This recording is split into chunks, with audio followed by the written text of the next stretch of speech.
Bonjour à toutes et tous et bienvenue sur la chaîne de Comme de Crayon. Eh bien oui, nous allons parler, si vous le voulez bien, gesso. Nous allons parler gesso parce que j'ai fait une aquarelle peinte sur un fond de gesso. J'ai eu pas mal de questions, donc je me suis dit que ce serait sympa de revenir sur le sujet, et aussi parce que je vais faire un test avec le gesso du magasin Action.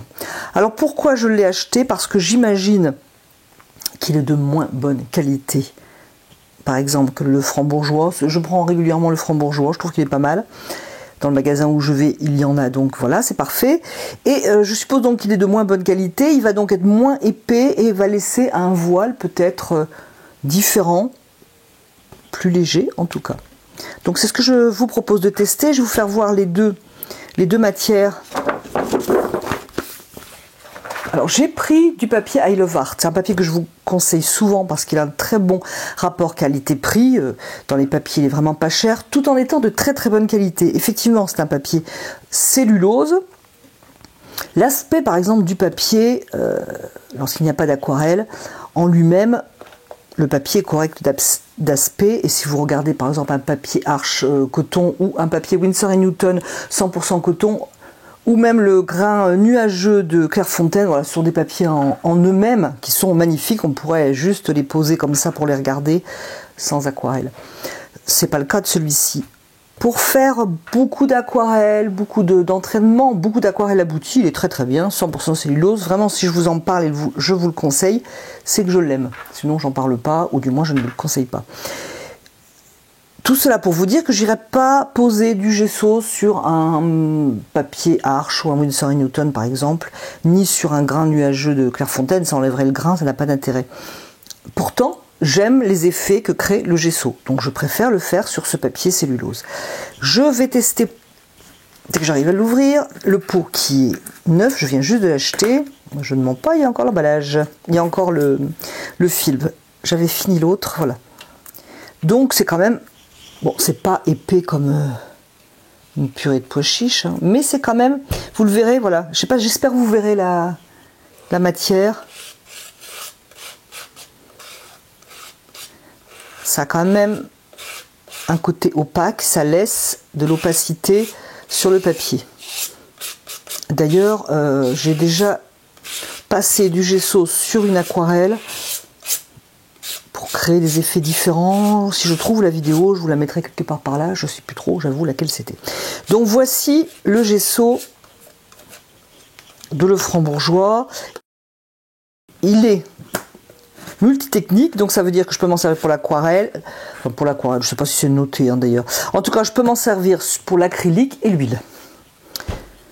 Lorsque l'on pose du gesso sur un papier pour faire des aquarelles, c'est, je dirais, un petit peu détourner ce produit, hein, puisqu'en fait le gesso existe, du moins a été fabriqué uniquement pour ça, je ne sais pas, mais en tout cas a été fabriqué pour enduire les toiles avant de les peindre.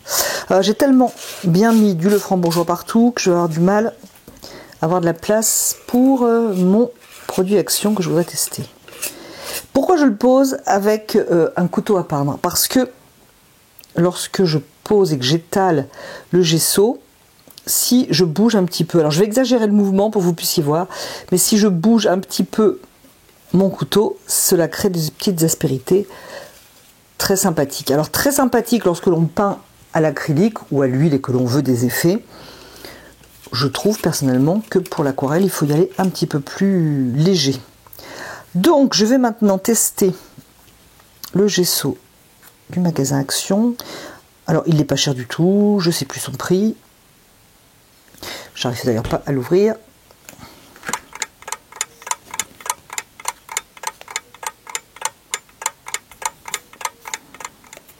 Bon, il y a un petit bouchon, certainement pratique, mais bon, je galère pour l'ouvrir. On va voir s'il est plus liquide et plus transparent, hein, parce que c'était un petit peu le but de mon idée, de tester quelque chose de plus transparent. Je vais mettre les deux à côté parce que je galère pour voir une différence.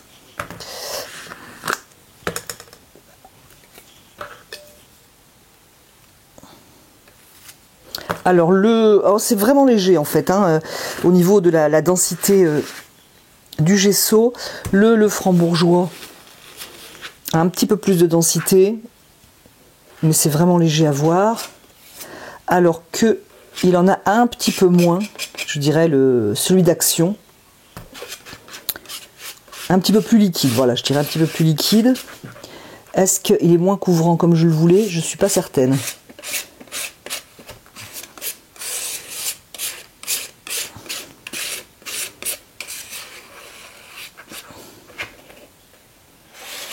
Alors là encore, hein, j'aurais dû enlever la feuille du bloc pour ne pas abîmer les feuilles au-dessous.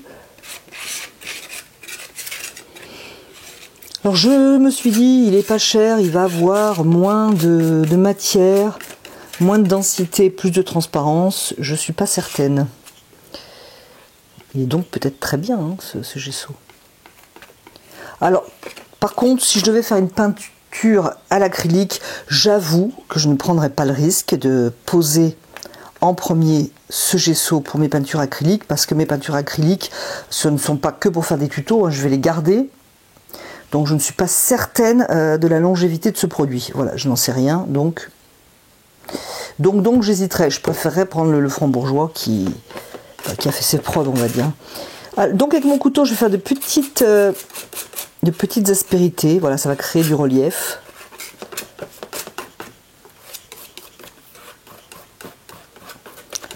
En plus, le format est petit, donc je ne peux pas non plus faire de grosses aspérités, mais j'essaie d'en créer un petit peu. Les aspérités qui sont créées, je vais quand même essayer de ne pas faire quelque chose de très important au milieu. Et quand ça va sécher, ça va perdre un petit peu de volume, on va dire. Je vais faire sécher cette feuille et puis elle sera prête à l'emploi. Voilà une petite vidéo rapide. J'espère que le sujet vous aura intéressé, hein. Le gesso, c'est un produit donc, qui s'utilise pour l'huile et pour l'acrylique. Nettoyer le couteau tant qu'à faire.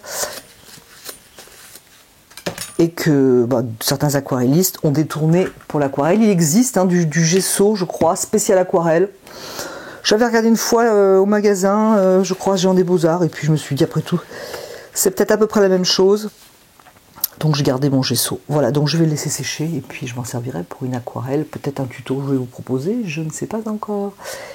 Je vous remercie d'avoir regardé et écouté cette vidéo, et je vous dis à bientôt sur la chaîne de Comme de Crayon.